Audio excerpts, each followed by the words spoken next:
This is the peakcast, presented by Strive 365, where we strive to eliminate childhood trauma while equipping youth to become resilient and better our community. We discuss social and emotional issues affecting today's time while bringing you experienced leaders to discuss diverse topics in a fun and informative way.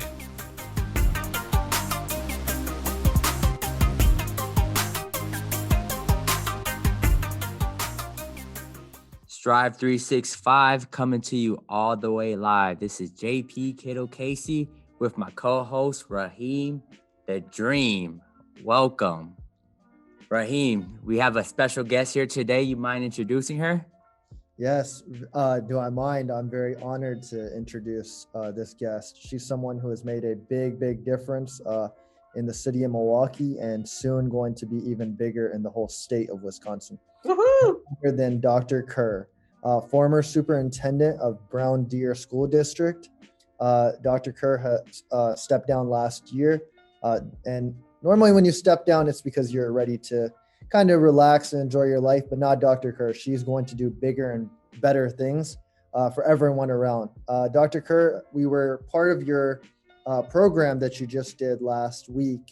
It was an honor to sit through it and see how much of an influence you've made on all these people. And one thing that really stood out to me is that you have so many former students, colleagues, and individuals who are still so connected with you. And that's also what I see with Dr. Curry is the relationship is not just something that started, it's continued to build and build and build. So Dr. Kerr, I'm going to ask you to introduce a little bit about yourself and kind of talk to me about your journey to being a superintendent and why was Brown Deer School District so important to you and why does it hold such a special place in your heart? Well, thank you very much, JP and Hassan. It's an honor to be here today and share my story and talk about my leadership and what I hope to accomplish with my new vision to create a world-class education system in Wisconsin. So when I was growing up, I always played teacher. So I always wanted to be a teacher and I knew that's what I was going to do, especially in high school. And so that was the route that you have to take to be a superintendent. So I was born and raised in a western suburb of Chicago, Melrose Park. So I was a small town girl with big city dreams. And that's how I became a leader. I think the important thing for my career was that I started out in parochial education. So I'm parochial educated, K through college, Walther Lutheran High School, Valparaiso University. Then I taught in a public school, University of Chicago Lab School, one of the most prestigious private schools in the country. And I was so immersed in this equity and diversity and inclusion community is just that I didn't know anything else as I was going through my career. And what a great place to start. And then I moved to Fairbanks, Alaska, and continued in my teaching and coaching basketball and being engaged. But that's when someone tapped me on the shoulder and said, hey, why don't you become a principal? And I'm like, oh, I love middle school kids and you know what I was doing, but I decided to pursue it. And I was very fortunate to get a lot of coaching and support all along the way. And then moved back to Illinois after that and became a middle school principal again. And very successful in Antioch, Illinois. And then my superintendent, Dan Burke, who is still a great mentor and friend today, tapped me on the shoulder and said, you should be a superintendent. I said, oh, no, not me. I can't do that. And I said, are you sure you're talking to the right person? And he said, yes, you need to be a superintendent. You've got the drive, the energy, and the inspiration to make a difference and cast your net wider. So voila, a couple years later, I became a superintendent at Wilmot Grade School. And I was the first woman superintendent in that small rural K-8 district in Western Kenosha. And it was a great experience. I was the superintendent, the business manager, the principal, the curriculum director. I shoveled snow. I did lots of things, dressed up as Winnie the Pooh and read books to kids. So it was a great experience and really helped to shape some of my leadership moving forward, especially in the area of curriculum. And then I became the superintendent at Brown Deer. And I was looking for that next challenge in my life. And I was didn't know a lot about Brown Deer, but I really felt it was a calling. When I got there, I loved the school board. I loved the community. I was driven around throughout the community, and it just looked like this really special place. And one of those moments for me that made me think this is going to be a great place to work was I went to the local McDonald's at the time, and the senior citizens were playing bingo at McDonald's. And I thought that was so cool. I'd never seen that before. And I'm like, wow, this is a community that values their senior citizens and everybody. So I became that superintendent in Brown Deer when it was only 20% students of color and 20% poverty. And that I was there for 13 years. And like you said, I made my fond farewell, and I told everybody I'm not retiring. I'm gonna not let any moss grow under my feet because I just feel I have more to give. So Dr. that's Kerr, where I'm at. I remember the very first time I actually met you. It was my first time actually coming to one of the events. I was a newbie on the team, and I was put at your table. I was very blessed to be at your table, and just I think it was 5 of us at that table, and it felt like it was one person because my conversation just really came towards you, and you just gave me so much knowledge of education, how important it was to you. And it was just so interesting. And now we fast forward to this day, and we're so blessed to have you as a board member of Strive 365 as well. Recently just joined, so we really appreciate you joining our board as well, bringing some great expertise as well on that. Well, thank you. I remember that day too, because when Brandon talked to me about joining the team, I knew it was going to be a special opportunity. But once I got to meet all of you, I knew it was the best decision ever, because trauma sensitive care is important. I saw the work that was being done in the Brown Deer schools, helping to support our kids. And, this is what it takes moving forward to help all schools, all students become successful. It's making these partnerships that really align with everyone's mission and vision to creating a great community. And if we don't address the social emotional needs of our children, they'll never be in the right place to learn. And the same with our adults. And so I think it's very important in any leadership role that we are all in, we're always influencing the kids, the people we meet, the leaders we sit across the table in for the board meetings. And so I think it's important that we continue to elevate and promote the wellness of all people in our communities. Definitely. And so, also big shout out to Brown Deer School District, because when we went to teach our peak team program there, the students, everyone was so diverse. It was great. It wasn't just one student of color, but it was really diverse. Everyone was different. They had their own identity, and it was really great getting to know those students. And so we're looking forward to coming back, hopefully next spring. So we're transitioning to our next section, where it's called Faceless, where faces is our key values. What it stands for is F is for fostering resilience, A is acting with empathy, C is to cultivate change, E is to establish trust, and S is to serve youth. So using some of our core values, when have you used our values faces in your own life or in your career? And you can pick one of the letters. Okay, well, I'm going to start first with resilience, because at no time ever in my life did I think that we would be having to shut down our schools and deal with a global pandemic. So I'll never forget the day, March 13th. That was the day that not only did we welcome the new superintendent to Brown Deer, and I'm going to do a shout out to Dr. Monica Kelsey Brown, because she's amazing and doing a great job, but it was also the day that I had to tell the staff in person that we were shutting down the school district, and I had no idea when we'd be coming back. And it was just such an emotional time, and we didn't know what to expect and what to do. There was no playbook. There's no pandemic playbook on how to do this. And so I just had to reassure the staff as the leader that's, we're going to get through this somehow, some way. I don't have all the answers. So please know we're going to be on call 24/7 for you. And so we needed to be resilient and say, we're going to take care of you. We're going to take care of the kids. And the first thing we had to really do after the shutdown was we had to feed our children. Over 50% economically disadvantaged in Brown Deer. And so I couldn't worry about learning or books or anything. I said, we got to figure out how to feed the kids. So my team and I, they were amazing, and they still are today. We worked on making sure there were 3 spots to pick up food in our community and make sure that all parents could have access to getting that universal food program started. And we worked with the federal government to make sure that frozen food could be given to parents, because parents are dealing with a lot of trauma. And so were the kids during this time. And so at no time as ever before, we had to work so close and so together. So we worried about the kids first, feeding them first. And then the second week, I worried about taking care of the staff, because not only did they have to worry about, okay, how am I going to teach my kids online?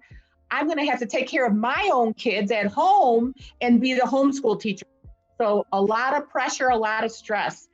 And then the third week we said, okay, we're going to make sure that every kid has access and opportunity. No kid is going to go unserved or uncommunicated with. And I know that's not a word, but it's like we wanted to make sure that we were connecting with all families. We didn't want to leave any stone unturned and make sure that we're meeting the needs of all of our kids and families. So I would say that right now, all of the superintendents and district leaders across the world, across the state, are shouldering this enormous responsibility of taking care of their children, because we have always been in charge of the health and safety of our kids. And then we had a racial pandemic happen, and now it's more of an economic pandemic because everyone wants their kids to get back to school. So our motto is resilience, persistence, not perfection. 2020, what a year, right? Everything piling I think up. we're all going to be ready to say goodbye to 2020. I know I am. Yep. Well, it's great to think about it in this way too, is you guys, like you said, you foster resilience. It's going to teach us a lot as well. I know it's tough times, but when we have great leaders like you out there and your staff, and I believe the staff that we have at Strive, my team, I love them absolutely.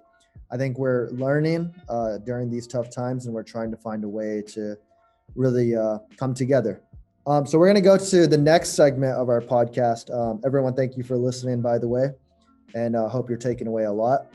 So I have titled today's episode as Educators and Legislators Coming Together. So a lot of you who don't really understand what a superintendent does, there's so much to it.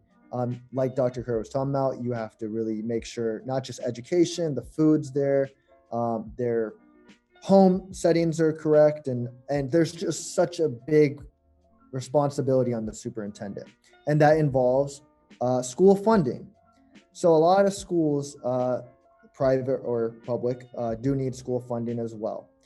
So Dr. Kerr, you're someone who's been very, very involved in making sure that your school has been funded in great amounts. That's not easy. So can you kind of touch on how do you raise this money? How do you invest it? When you get the money, that's one thing. Getting it is one thing. And then figuring out, do I put it in this part of the school or that part of the program? How do you base that? Do you have a certain priority list, or how do you go about it? Well, first of all, I have to thank all of the wonderful taxpayers in Brown Deer School District, because without their support, nothing would ever happen, because the majority of funding for schools comes from taxpayers. And so the challenge is, how do we get the most value out of the educational system? So how do we invest 80 cents per dollar, but get $1.20 investment and outcome? And so we've been working really hard over the last 13 years. We were able to get a lot of community support in passing referendums. So that really helped to create the kind of facilities that our kids deserve to learn in and to be the best students they could possibly be in terms of determining careers and college opportunities and things like that. But we passed over $54 million of referendum in 11 years. And the second referendum was during the worst economic time ever. And so again, I want to do a shout out to those taxpayers. But the key to success for any superintendent is putting the resources in the right places, because we're not going to have a lot of resources moving forward because of the pandemic. Money is going to be tight. Revenues are down across the state, across the country. So we have to make sure that we're putting the resources equitably to address the most significant academic needs, whether that's in special education, English language learners, Reading, for example, our kids all need to know how to read by third grade. And so we got to make sure they have the support, whether it's interventions or additional support inside and outside of school, like using a Strive 365 program, things that reinforce those important values, but it's not easy. Awesome. And we appreciate, once again, those taxpayers and all the people who have contributed. It makes a big difference, and we really appreciate you guys being there. And the next step as a superintendent is talent development, talent acquisition, because teachers are the catalyst. We're in the forefront of developing these students. So Dr. Kerr, how did you go about developing your teachers with the amount of shortage in talent in Wisconsin or in Brown Deer District alone? And how did you go about developing your staff? Because I know the second week you said, after the students were taken care of, now I got to talk about taking care of my staff. And that's amazing. So how did you cultivate your staff to be who they are today? The first thing we did when I came to Brown Deer is that we created this whole idea that we're going to work together as a team. No matter what happens, we're going to have continued conversations, whether it's serious discourse, but we're going to have these conversations because we've got a job to do. We've got to educate all kids and educate them all well. But I know that I knew that I could not do that without highly qualified teachers. And so I have always revered and honored my teachers. In fact, I've said I love my teachers, and I still do. I love every teacher I've ever worked with in any of the school districts. And that's important, that we honor our profession of teachers and we give them and treat them as professionals and give them what they need, whether it's professional development, resources, and other tools to effectively do their job.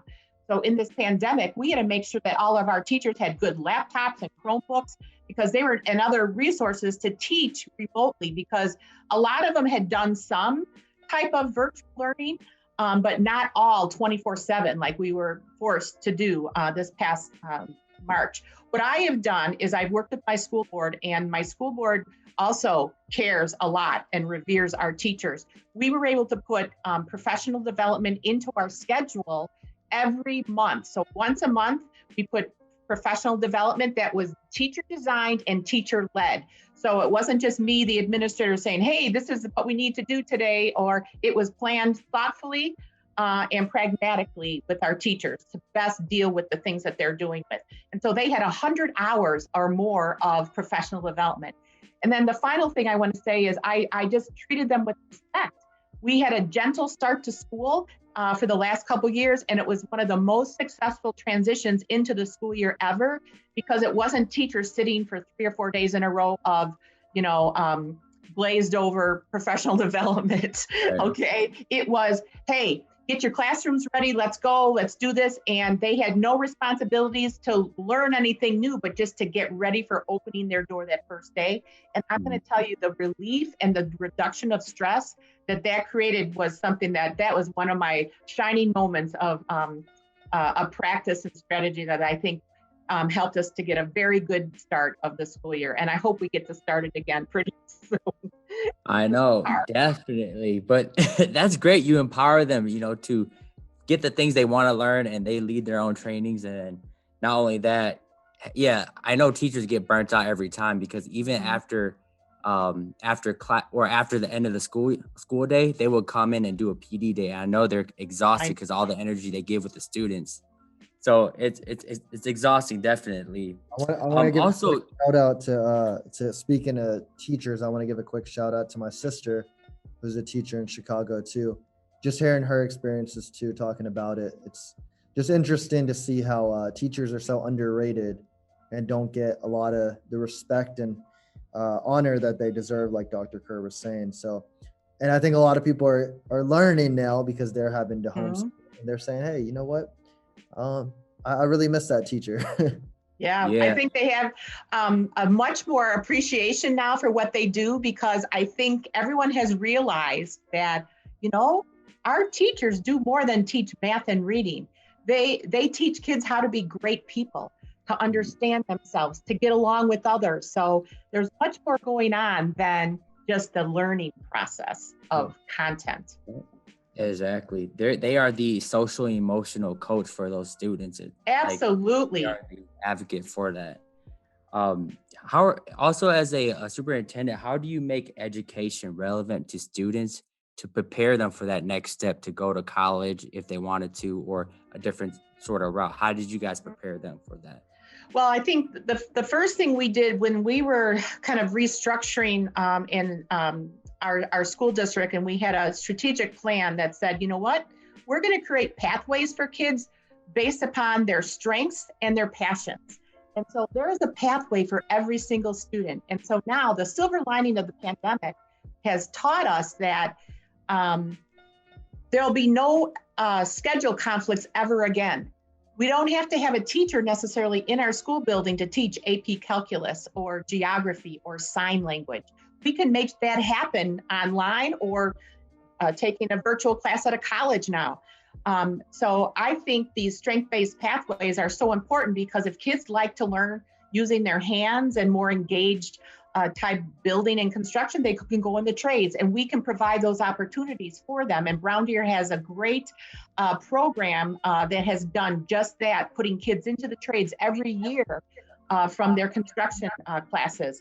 So I'm just excited about all the opportunities for our kids, because the top 3 jobs in Wisconsin are IT, agricultural, and healthcare, and then education, manufacturing, all of that. So we need to train our kids in our schools, starting at elementary school, about all the possibilities so that we don't have a shortage, and we can put them right into the pipeline to take these jobs. It requires skills in all areas.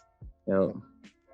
And Dr. Kerr, so speaking on what Strive 365 does, we work very heavily with youth mental health. So Yes. A lot of our partners in the beginning, we really enjoyed Brown Deer because you guys were someone who did really focus on youth mental health. Can you kind of touch on why that's been important for you as a superintendent, and how do you kind of branch that out to your school and your teachers and make that a focus? A lot of schools and teachers don't really think about social and emotional learning, but you guys do, and that's really incredible. So our partnership, I believe, with Brown Deer was just very quick and easy, and just was a very free-flowing and quick relationship we could create. There were a lot of parallels to the programs that you brought to our schools with the trauma-informed care and your approach to working with kids. I think the defining moment for us in Brown Deer was about 8 years ago when we were written up by the state for suspending too many African-American kids. It was a real sobering moment for us, because I'm like, don't you know we're the most diverse school district in the state, and that's a majority group in our school. But it was one of those situations where we took a deeper dive into what the data said, and we were suspending kids 5 times the amount of other groups in the school. So we said, okay, we got to change this. This is unacceptable. So this is how we started on our journey of character education. And so we decided that we have to have some non-negotiables. We have to change the culture of our schools to make our kids feel that they belong at our school, that they have a voice. And so the program evolved over the next couple of years by the students and teachers working together to teach weekly lessons in our homeroom classes about character education, self-respect, responsibility, tolerance, integrity, and even when no one is watching. So that was that defining moment for us, and it led us to become a state and national school of character. And so when Strive 365 came, it was like a perfect match, because it was about understanding what kids need at this time. And everyone comes to the table with some kind of trauma, but there's various entry points for all of us. Yeah, and speaking about that, so it's interesting that sometimes you just need something to kind of wake you up on it, and then you just learn. So kind of talking about that, so we have 2 specific concepts here. One is a reactive and one is a proactive. So the one that's behind JP, which is craft, is the reactive. However, I'm going to ask you about the proactive one. So we use a concept called cope. So the next part we're going to do is called cope it out. So I'm going to ask you to go into a situational dive on how you've used the concept of cope in a situation. And for the viewers who don't know what cope is yet, you guys will learn, because you'll hear it over and over. Cope is communication, offering, positivity, and empowerment. So, Dr. Kerr, I'm sure you've used all four of them every single day, but if you could just give me one situation where you've used one of these concepts. Well, I love this idea of COPE because it really is a theme that I think all leaders use all the time, especially when they're problem solving, because one of the things we learned through this pandemic is that communication was essential. And at no other time in our history have we had so much parent engagement and parent communication because of this. And so I think it was important for us to continue these communications to parents, but also having the empathy of what they were going through too, and saying, hey, we're here for you. We're going to help support you and being positive throughout this whole situation. So I know a lot of leaders, they're tired, they're overwhelmed, and so are the teachers and the parents. And it's kind of accepting that and offering some support and some help and saying, hey, we'll drop off that kid's violin if they need it. We'll make sure you have an extra thing of food. We created a food pantry during this time for the parents on the weekends that needed some extra support. And I think it was also empowering the teachers to let them say, you know what, this is the best I can do right now. And so I'm not going to be evaluating you. I'm going to be supporting you through this whole process of communication and offering support and giving them the empowerment to create the lessons that would meet the needs of their kids in the best way for them. Mm-hmm. That's awesome. And, especially during this pandemic, working with different schools, everyone had to do a quick pivot. We were supposed to go into Brown Deer and teach a SEL class in like May or April as well. So that totally changed on us. And then we had to change our curriculum over to virtual. So that was a pivot. So everyone's going through that change. Exactly. Yeah. So going to our last piece, Dr. Kerr. So thank you so much for answering all of our questions we had for you. So our last piece here, we like to reward you for spending time with us. You got 30 seconds. We like to call it shout it out. You have 30 seconds to promote whatever you're doing in the community, your family or whoever you like. You got 30 seconds to promote it. You got on 5, right? 5, 4, 3, 2, 1, go. Okay, Kerr for Wisconsin Kids. I'm running for the Wisconsin State Superintendent of Public Instruction. At no time ever do we have a chance to create history by working together and uniting around education. This is not a partisan issue. This is about serving the needs of all kids. Education is not a one-size-fits-all. It's an opportunity for us to help develop and nurture every child in every way. And we can do it together. Kerr for Wisconsin Kids. Let's go. Remaining time left too, right? Okay. Yeah, 36. Okay, you're the first one to stay on the mark. Everyone went over a minute. Oh my gosh. So Hey, good well, job. you know what? I'm a just do it kind of here. I'm a just do it kind of girl, right? Just do it. Here we are. I know, whatever side that I'm on. Yeah, there you go. That's awesome. Oh, guys, I love this. It was fun. Thank you. Well, Dr. Kerr and all the viewers, first of all, Dr. Kerr, thank you so much. Really enjoyed you as a guest and someone who I've constantly learned from. I know our whole staff has. Brandon thinks of you very highly and for all the reasons that everyone just listened to. So everyone listening, the things I want you to really take away is in life, you are going to learn about yourself. And sometimes you think you're not capable of doing something. And it's interesting to learn that you can become someone who's going to make a big impact on this, not just the community around you, but the world. So continue to believe in yourself and continue to make a difference. Dr. Kerr is someone who has not stopped. She's already made such a big difference, more than me and JP combined have made so far, but she's not stopping. She's continuing. So just find your purpose in life. And sometimes you don't know what it is, but just keep along on your journey and you will find your purpose. And then secondly, what I want you guys to really take away is that being a leader has so many different responsibilities, and each day you have the blessing to be a leader who can make such a big difference in so many different ways.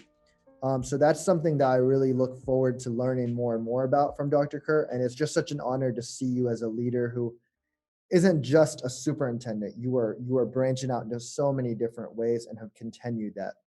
Someone who has a doctorate, you could brag on that, but you don't. You go back and went to a McDonald's for the first time a coming into a community, learning what the community is. So my biggest takeaway is, guys, learn your community, learn what the needs are, and see how you can really make a difference, because you can make a difference. So Dr. Kerr, just one more time, thank you so much. Strive 365 coming to you all the way live. Everyone take care and enjoy this episode.